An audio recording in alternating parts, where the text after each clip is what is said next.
ሰላም ቤተሰብ ከመይ ቆኒኹም እንኳዕ ናብቱ ሲኒማ ብሰላም መጻኹም እቲ ፊልሚ ካብ 18 ዓመት ንታሕቲ ዝኾንኹም ንኽትርእይዎ ኣይምከረን። እቲ ታሪኽ ዝጅምር ሓደ ሮጀር ዝተባህለ ካብ ትምህርቲ ቤት ንዕረፍቲ ናብ ገዝኡ ዝመጽእ ጎረምሳ ወዲ እዩ። ሮጀር ኣብ ጋሪ ኮይኑ ንገዝኦም ንምግቢ ዝውዕል ሕርሻ ትሰርሕ ሰበይቲ ተዓጂቡ ይኸይድ ኣሎ። እስትዕረፍቱ ኣብ ናይ ኣቦ ዓብዪ ቪላ ንምሕላፍ እዩ መጺኡ።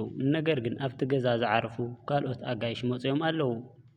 ሮጀር ኣጥዋታ ንምሽፋን ዘይከኣለት ክዳን ዝተኸደነት ሰበይቲ ብዘይ ምቁራጽ ይጥምታ።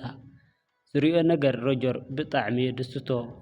ካብኡ ድማ ናይ ጉርምስና ዕድሚኡ ስለ ዝበጽሐ ከምቲ ማንኛውም ወጣት ዝገብሮ ነገር ስምዒቱ ንምርማር ቆሪጹ ተላዒሉ ኣሎ። እታ ሰበይቲ ለፔለ እትበሃል እንትኸውን ሮጀር ከመይ ከም ዝጥምታ ብደንብ ኣስተውዕላትላ ኣላ። ነገር ግን ዕድሚኡና ሃርሞኒኡ ኢላ ሸለል ትብሎ። ካብኡ ናብ ገጹ ምስ በጽሑ ሮጀር ብናይ ገዛ ኣባላት ዝኾኑ ብዙሓት ደቂ ኣንስትዮ ኣቀባብላ ይግበረሉ። ኣዲኡ ድማ ትረኽቦ እሞ ስሬኻ እንታይ ኮይኑ ተርኪሱ ትብሎ። ሮጀር ቅድም ክብል ዘጋጠሞ ነገር ንሓዚ ተፈጢሩ ዘሎ ነገር ብጣዕሚ የሕፍሮ። ነገር ግን ሓፍቲ ኣዲኡ ማርጋሪት ትመጽእ እሞ ትሽፍኖ፣ ንሓፍታ ድማ ኣብ ከምዚ ዓይነት ዕድመ ዘለዉ ጎረምሳ ከምኡ ከም ዘጋጥሞም ትነግራ። ሮጀር ቤተሰቡ ብምርካቡ ብጣዕሚ ተሓጎሰ። ብፍላይ ንእሽተይ ሓፍቱ በርቲ ብምርካቡ ብጣዕሚ ይድሰት። ክልቲኦም ብዕድመ ዝተቐራረቡ እዮም እና መብዛሕትኡ ድሌቶም ማዕረ ስለ ዝኾነ ሓዲኦም ብናይ ሓዲኦም ጉዳይ ይሕጎሱ። ሮጀር ካብ ትምህርቲ ተመሊሱ ዕረፍቲ ንምግባር ናብ ክፍሉ ምስ ኣተወ ክልቲኦም ይጻወቱ። ንጽባሓይቱ ድማ በርት ኣብ ቀረባ ዝርከብ ጫካ ከም ናይ ቀደሞም ወሰደቶ። በርት ቢራቢሮ ትርኢ እሞ ንምሓዝ እናፀዓረት እናሃለወት፣ ሮጀር ግን ብሌፔለ ቀልቡ ይስራቕ እሞ ሓቢርዋ ይኸውን። ሌፔለ ድማ ንምግቢ ዝኸውን ፍራፍሬ ተኣርር ከም ዘላ ትነግሮ። ይኹን ደኣ እምበር ሮጀር ቀልቡ ኣብ ካሊእ ስለ ዝነበረ እንታይ ከም ዝበለቶ ኣይሰምዓን። ሌፔለ ምስ ኸደት ሮጀር ሓፍቱ ኣለሻ እናኸደ እናሃለወ ድንገት ተዓንቂፉ ይወድቕ እሞ ንመልዓል እንትምኩር ድማ ካብቲ ጫካ ዝኾነ ድምፂ ይሰምዕ። ብዝበለጸ ንኽሰምዕ ቀረብ እንተበለ ዩሪሴር ዝተባህለት ናይ ገዝኦም ሰራሕተኛ ምስ ሓደ ወዲ ዓለማ እናረኣየት ይርያ። ድንገት ምስ ሮጀር ምስ ተፋጠጡ ብፍርሒ ሃዲሙ ኸደ። ብርግፀኝነት ንድንግል ዝኾነ ሰብ ጽቡቕ ምርኢት ኣይኮነን። ነገር ግን እዚ ገና መጀመርያ እዩ። ምኽንያቱ ድማ ሮጀር ብዙሕ እንተይጸንሐ ኣብቲ ገዛ ውሽጢ ዘለዉ ኩሎም ሰባት ድልየቶም ንምምላእ ሓደ ነገር ይገብሩ ከም ዘለዉ ብደንቢ ተገንዚቡ ኣሎ። ብምቕጻል ሄለና ዝተባህለት ሰራሕተኛ ንሓደ ሰብ ሻሂ ንምሃብ ከይዳ ኣላ። ነገር ግን ክትወፅእ ክትብል ብውሽጢ ኮይኑ ይጉትታ ኣሎ። ሄለና ንእሽተይ ተኸራኺራ ነይራ፣ ጸኒሓ ግን ፈቓደኛ ኾነት። ሮጀር ክልቲኦም ጎረምሳታት ስርሖም ምስ ሰርሑ እታ ሰራሕተኛ ካብቲ ክፍሊ እንትትወፅእ ይርያ። ጸኒሑ ድማ ናብ ክፍሉ እንትትምለስ በርት ተሓቢኣ ይረኽባ። ንሳ ድማ ኣብቲ ገዛ ዘላ ብሕታዊት ድንግል ሰብ ሓፍቲ ኣዲኦም ማርጋሪት ከም ዝኾነት ትነግሮ። ንሳ ስለ ጾታዊ ርክብ ምሕሳብና ምዝራብ ስለ እትፈርሕ ደቂ ተባዕትዮ ከም ዘይቐርብዋ ክሳብ ሕዚ ድማ ሓዳር ከም ዘይብላ ትነግሮ። ንጽባሓይቱ በርት ንሮጀር ናብ ባሕሪ ምውሳድ ናይ ባለጌ ነገር ኣርአየቶ። ብተወሳኺ ኩሎም ናይቲ ገዛ ሰራሕተኛ ንምሕጻብ ናብቲ ባሕሪ ከም ዝመፁና ተሓቢኣ ከም እትሪኦም ብምንጋር እቲ ቦታ ተርእዮ።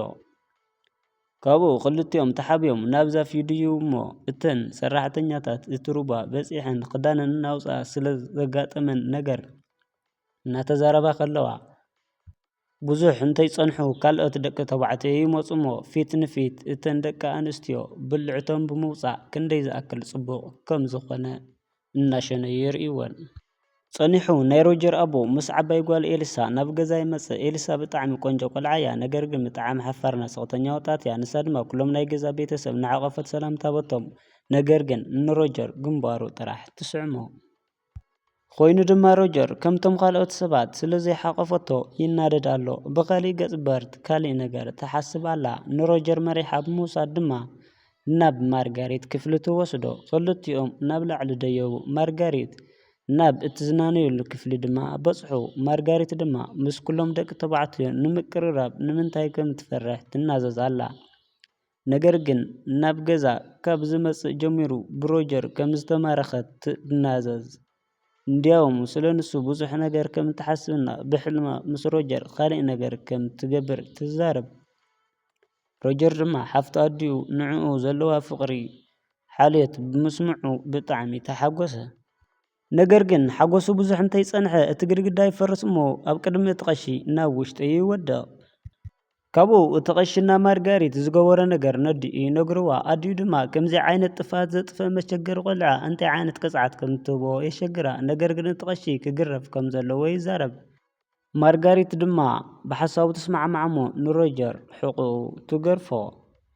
ሮጀር ናብ ክፍሉ ምስ ተመለሰ ሕቁ ስለ ዘሕመሞ ብከብዱ ደቂሱ ኣሎ። በርት ትመጽእ እሞ ትስሕቆ። ንሱ ድማ ምስተናደደ ውፅእ ይብላ። ድሕሪ ጻንሒት ሮጀር ካብ ካልእ ድምፂ ይሰምዕ እንታይ ከም ዝኾነ ንምርኣይ እንተኸደ ሄለና ብዝሓለፈ ሓቢርዋ ምስ ዝነበረ ሰብ ፆታዊ ርክብ ፈጺማ እንትትወፅእ ይርአ ኣሎ። ሮጀር ድማ እዚ ግለሰብ እዚ መን ምዃኑ ንምፍላጥ ቆሪፁ ተላዒሉ ኣሎ። ወርሲል ድማ ቁስሉ ንምርኣይ እንትትመጽእ ይጥይቓ። እቲ ሰብ ኩሉ ከም ዝፈልጦና ሚስጥር ስለ ዝኾነ ግን መንነቱ ክትነግሮ ከም ዘይትኽእል ትዛረቦ። ካብኡ ንሓወቡኡ ፍራንክ ክጥይቆ ወሰነ። ኣብኡ ምስ በጽሐ ብቴሌስኮፕ እናረኣየ ኢዱ ኣብ ብልዕቱ ገይሩ ይረኽቦ። ፍራንክ ንሮጀር ምስ ረኣዮ ወዲያው ካብቲ ክፍሊ ለቒቑ ይወፅእ። ካብኡ ሮጀር ናብቲ ቴሌስኮፕ ቆሪቡ እንተረኣየ ክልተ ተጻረርቲ ፆታ ኣብ ሓደ ሜዳ ጥራሕ ነብሶም እናጨፈሩ ይርኦም። ብተወሳኺ ፍራንክ ገዲፍዎ ዝኸደ መስታወሻ ደፍተር እንተረኣየ ኣብ ውሽጡ ብጣዕሚ ስምዒት መላዓሊ ጽሑፍ ተጻሒፍዎ ከም ዘሎና ሮጀር በቲ መጽሓፍ ይምሰጥ እሞ ምንባብ ቀጸለ። ሕዚ እውን ግን ቤተሰቡ ከይርእዎ ተሓቢኡ እዩ። ሓደ መዓልቲ ሮጀር መጽሓፍ እናንበበ እናሃለወ ሓደ ወዲ ናይ ገዝኦም ሰራሕተኛ ይመጽእ እሞ ሮጀር ነዚ ምስ ረኣየ ንኸይረአ ይሕባእ። ካብኡ ሄለና ትመጽእ እሞ እቶም ኣፍራስ ምምጋብ ጀመረት። ነገር ግን እቲ ወዲ ሰራሕተኛ እቲ በሪ ይዓጽዎ እሞ በቲ በሪ ተቐርቂራ ትተርፍ። ካብኡ እቲ ወዲ ብድሕሪት ምዛር እቲ ኣጋጣሚ ይጥቀመሉ። ነዚ ዝረኣየ ሮጀር እቲ በሪ ክልቐቐላ እንተበለ ሄለና ግን እቲ ወዲ ብድሕሪት ዝገብሮ ነገር ስለ ዝተመቸዋ ግደፍ ትብሎ። ካብኡ ሮጀር ናብ ሓፍቱ ኤልሲ ክፍሊ ይኸይድ እሞ እቲ ናይ ብዕልግና መጽሓፍ ብኻሊእ ይቕይሮ። ካብኡ ንሳ እቲ መጽሓፍ ምንባብ ምስ ጀመረት ምስላል ጀመራ። ዘይተለመደ ስምዒትና ደስታ ኣብ ገጻ ይምልከት ኣሎ። ካብኡ ምሸት እንድሓር ሮጀር ካብኡ ወፃኢ ኩሎም ናይቲ ገዛ ነበርቲ ፆታዊ ርክብ እናፈጸሙ ካብ ዝነብሩ ተረድአ። ንሱ ድማ ኣነስ ንምንታይ ይተርፈን ኢሉ ናብ ክሽነ ክፍሊ ብምእታው ሄለና መሲላቶ ውርሴልን ብድሕሪት ምጉታት ጀመረ። ነገር ግን ንሳ እሳሓነ ኣብ ርእሱ ሰበረትሉ። ንሱ ምስ ኮነ ምስ ረኣየቶ ድማ ይቅርታ ብምሕታት ምቅርራብ ጀመረቶ። ናይ ዕድል ነገር ግን ካልእ ሰራሕተኛ ትመጽእ እሞ ምንም ነገር ከይተፈጠረ ይተርፍ። ሮጀር ድማ ብፍርሒ ሃዲሙ ይኸይድ። ኣብ መንገዲ ለፔለ ይረኽባ እሞ ንሳ ድማ ምስኡ ፆታዊ ርክብ ንምግባር ትስማዕማዕ ኮይኑ ግና ብዙሕ እንተይጸንሐ ብፖስታ ቀባሊ ሰብ ሕዚ እውን ይቋረጽ። እቲ ጋዜጣ ዝሓዞ መልእኽቲ ድማ ቀዳማይ ናይ ኩናት ዓለም ጦርነት ብምትስኡ ኩሉ ወዲ ተባዕታይ ናብ ግንባር ከም ዝኸይድ ዝገልጽ ነበረ። በዚ መሰረት ድማ ቀጸልቲ መዓልትታት ንሮጀር ኣጸገምቲ እዮም። ምኽንያቱ ኩሉ ሰብ ምስ ዝፈትዎ ግዜ እናሓለፈ ከሎ ንሱ ግን ተመልካቲ ጥራሕ እዩ። እቶም ደቂ ተባዕትዮ ናብ ጦርነት ንምስዳድ ኣብ ዝተገበረ ድግስ ሮጀር ኣስሚ ስለ ዘለዎ ኢሉ ስለ ዝተዛረበ ፍራንክ ሮጀር ኣብ ገዛ ይተርፍ። ቀጺሉ ድማ ናብ ናይ ኣዲኡ ንዛዜ ንምስማዕ ይኸይድ። ኣዲኡ ምስ ሰብኣያ ብቐሊሉ ናብ ስምዒት ከም ዝኣትውና ኣብ ፆታዊ ርክብ ግዜ ድማ ብብዙሕ ዓይነት ፖዚሽን ከም ዝገላብጣ ትዛረብ። እዚ ድማ ሓጢያት እዩ ብምባል ትናዘዝ። እቲ ቀሺ ድማ ንሳ ዝተሰምዓ ነገር ምስ ሰብኣያ ምግባር ፍቁድ ከም ዝኾነ ይገልጸላ። ጸኒሑ ሮጀር ኣብ ባሕሪ እናሓመሰ እናሃለው ሓንቲ ናይ ገዝኦም ሰራሕተኛ ኣብቲ ወሰን መጽሓፍ እናንበበት ይርያ። ጽግዕ ይብላ እሞ ንሳ እውን ልክዕ ከም ሌፔለ የጣዕማ። ሮጀር ንኻልኣይ ግዜ ምስ ጓል ኣንስተይቲ ሴክስ ኣጠዓዒሙ ኣሎ። በዚ ምክንያት ድማ ሮጀር ንማርጋሪት ብድፍረት ንኽቐርባ ገይርዎ ኣሎ። ቅርብ ኢሉ ድማ ወዲ ተባዕታይ ምንም ዘፍርሕ ነገር ከም ዘይብሉ የርእያ። ሮጀር ድሕሪ ሰሙናት ኣብዚ ገዛ ምስ ዘለዉ ሰራሕተኛታት እና ምስ ሓፍቱ ኤሊሲ ሓፍቲ ኣዲኡ ማርጋሪት ወሲኹ ምስ ኩለን ወሲብ ፈጺሙ ኣሎ። ካብኡ ኣብቲ ገዛ ዘለዋ ኩለን ደቂ ኣንስትዮ ካብ ኣዲኡ ወፃኢ ምስኡ ንምድቃስ ምስላፍ ይጅምራ። ሮጀር በዚ ነገር ካብ ምድሳቱ ዝተለዓለ ብሓደ ግዜ ምስ 3 ደቂ ኣንስትዮ ወሲብ ምፍፃም ጀመረ። ነገር ግን ኩሉ ነገር መወዳእታ ኣለዎና ናብ ጦርነት ኮይዶም ዝነበሩ ናብ ገዛ ተመለሱ። ሮጀር ናይ ወዲ ተባዕታይ ግዴታ ስለ ዝፈፀመ ብጣዕሚ ደስተኛ ኮይኑ ኣሎ።